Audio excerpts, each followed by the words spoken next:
Em Lucas capítulo 4, versículo 18, Jesus entra em uma sinagoga e dá um banho de conhecimento e verdade aos fariseus que ali se encontravam.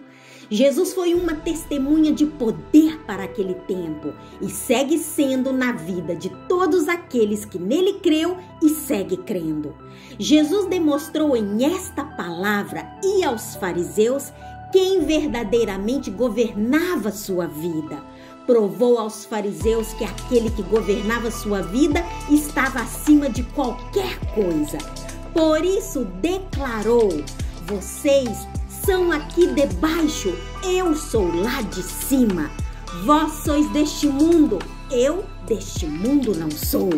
Aqui Jesus mostra aos fariseus o que é colocar sua mente e sua vida nas coisas do alto e não nas coisas desta terra. Ou seja, nos ensinamentos e nas doutrinas instruídos por homens que não edificam e não produz vida. Jesus foi um exemplo de poder, autoridade, sabedoria e amor aos demais. Deu tudo o que tinha para que hoje nós pudéssemos ser suas testemunhas de poder. Jesus entrou na sinagoga para mostrar aos fariseus e escribas da lei o que era ser filho de Deus, o que era ser governado pelo reino dos céus. A palavra nos conta que Jesus era cheio do Espírito Santo e estar cheio do Espírito Santo é mostrar aos demais que tudo que você recebe e possui vem do alto, das dimensões celestiais, onde não se pode conter tais conhecimentos a não ser pelo Espírito e pela verdade.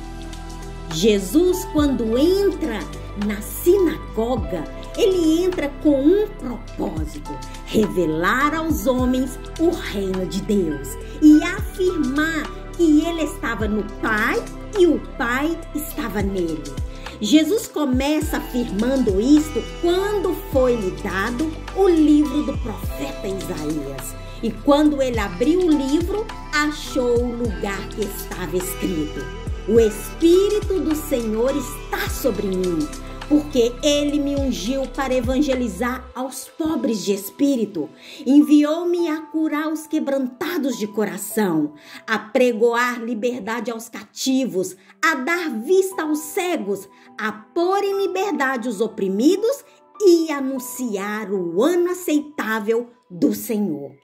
E cerrando o livro e tornando-o a dar ao ministro, assentou-se. E os olhos de todos aqueles que estavam dentro daquela sinagoga foi posta sobre ele. Então começou a dizer-lhe: hoje se cumpriu esta escritura em vossos ouvidos. Ou seja, que ele, Jesus, era o verdadeiro ungido, o enviado, o Messias, aleluia! Aqui está o verdadeiro ungido que deu um testemunho de poder, aleluia! Jesus aqui estava rompendo o véu, mostrando para os fariseus e escribas da lei que o verdadeiro poder está em nós mesmos. A verdadeira espiritualidade está em você tocar nesta fonte. Jesus estava testemunhando o que era viver desta fonte, por isso seu testemunho era de poder.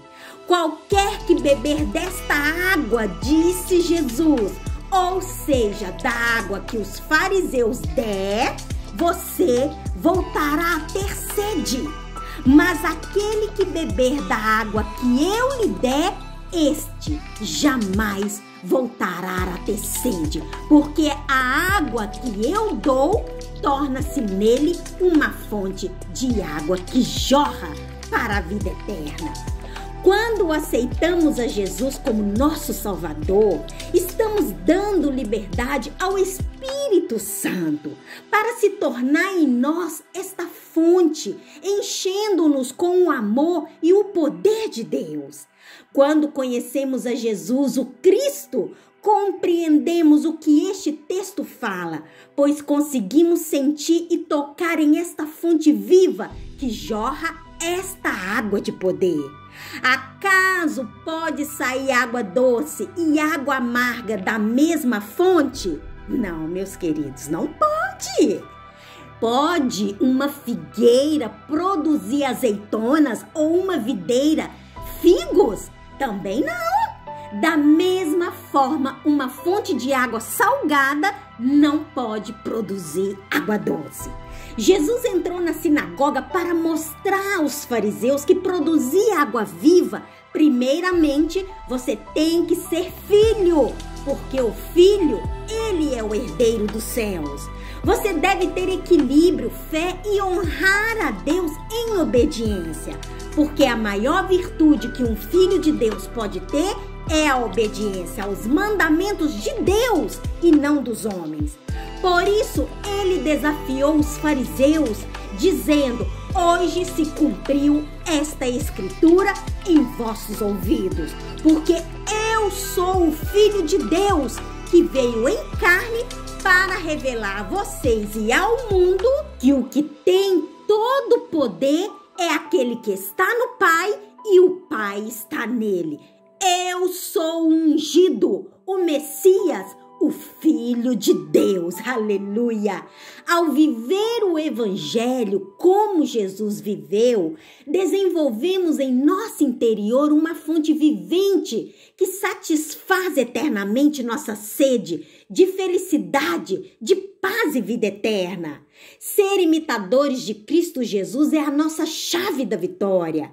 Muitos personagens bíblicos deixaram marcas, deixaram suas histórias registradas para nos mostrar que ser filhos é herdar o reino dos céus. Este reino de poder, graça e misericórdia. E este reino dos céus só é concedido para quem é filhos. Jesus disse a todos aqueles que o aceitou e compreendeu os seus evangelhos. Assim que disse Jesus: já não sois servos, mas filhos. E se é filhos, és também herdeiros de Deus, por Cristo Jesus. Quando você diz que é servo de Deus, você perde esta herança. Deus não está em busca de servos, e sim de filhos, porque os filhos são os que dão o testemunho do poder de Deus. Existe uma crença popular de que todos são filhos de Deus. Segundo esta crença, Deus é o Pai amoroso de todos os homens. Mas a Bíblia diz algo completamente diferente, oposto a isto, de forma bem clara e direta. A Bíblia revela que nem todas as pessoas são filhos de Deus. Sem dúvida, todos os seres humanos foram criados por Deus, mas nem todos são herdeiros do reino. Sobre esse aspecto, eles possuem uma filiação apenas por criação. Isto significa que, por natureza, os seres humanos não são filhos espirituais de Deus, porque esta filiação espiritual foi perdida por causa do pecado que o homem deixou entrar. O homem caído é chamado nas Escrituras de filhos da ira de Deus. O fato de o homem caído não ser filho de Deus não significa que ele é um órfão espiritual. É neste ponto que a Bíblia revela uma verdade que ofende os servos do mundo. Aqueles que não são filhos de Deus são, na verdade, filhos do diabo e de suas obras, e com estes Deus não tem pacto. Jesus declarou algo muito importante. Ele disse: eu sou filho de Deus. Por quê? Porque ele conhecia o reino de Deus, sabia o que este reino produzia, tinham o conhecimento das alturas, das dimensões celestiais, tinha conhecimentos, tinha intimidade. E isto era o que turbava os corações dos fariseus, porque suas mentes estavam nos ensinos que os homens ofereciam e publicavam como fundamento principal da espiritualidade. Quando você tem sua mente posta no que os homens te oferecem, você passa a ser servo, ou seja, escravo de uma vida espiritual vazia e sem poder. Os fariseus não entendiam o que Jesus dizia e predicava, porque suas mentes, seus corações eram carnais, eram escravos do diabo, e com estes Deus não tem pacto. Os escravos não são filhos e nem herdeiros de Deus, porque estes estão demasiado ocupados satisfazendo a carne, deixando o espírito sem vida e vazio. Por isso Jesus nos ensinou o valor da intimidade, da comunhão com Deus, porque Deus é espírito e importa que os que adoram o adorem em espírito e em verdade. Jesus falava e predicava em espírito, caminhava em espírito, envolvia com os demais em espírito. Por isso foi chamado filho e não servo de Deus, porque o poder de Deus servia a ele em todos os aspectos. Por isso chegou a ser a testemunha fiel, a testemunha do poder de Deus. Aleluia! As pessoas não necessitam ser salvas ou resgatadas. Precisam reconhecer sua divindade e identificar seu poder para poder acessar a fonte da vida e serem responsáveis de si mesmos. Hoje muitas pessoas se sentem vazias porque não reconhecem a Cristo, o ressuscitado em si. Quando você conhece a Cristo, você identifica seu poder e com isto você tem acesso à fonte da vida. Aleluia! O exemplo de Jesus e seus mandamentos foi algo grandioso. Seus ensinos e profecias transformaram vidas e fez a muitos se elevar espiritualmente. Hoje muitos vivem sem dar muita importância a estes ensinos, porque estão atrapados com suas mentes nas doutrinas e mandamentos criados pelos homens. São pessoas que estão mortas, não ressuscitaram com Cristo e não o aceitaram para conhecer e entender a importância de cada palavra revelada do Evangelho de Cristo Jesus, deixado e selado em nossos corações. Pessoas que servem e são pastoreadas por homens nunca vão conseguir ver e tocar nesta fonte que jorra água para a vida eterna. Um coração de carne é conhecido por sua sensibilidade acerca do pecado. Tolerar pensamentos impuros ou aceitar doutrinas criadas por homens é ter um coração de pedra. O coração de carne tem consideração pela vontade de Deus. O coração de pedra tem como base a vontade humana, ou seja, do homem. Ezequiel 36:26. Darei a vocês um coração novo e porei um espírito novo em vocês. Tirarei de vocês o coração de pedra e lhe darei um coração de carne.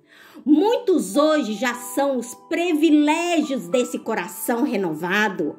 Aqui habita o Espírito, aqui Cristo repousa. Ele é adequado para receber qualquer bênção espiritual e todas as bênçãos vêm até Ele.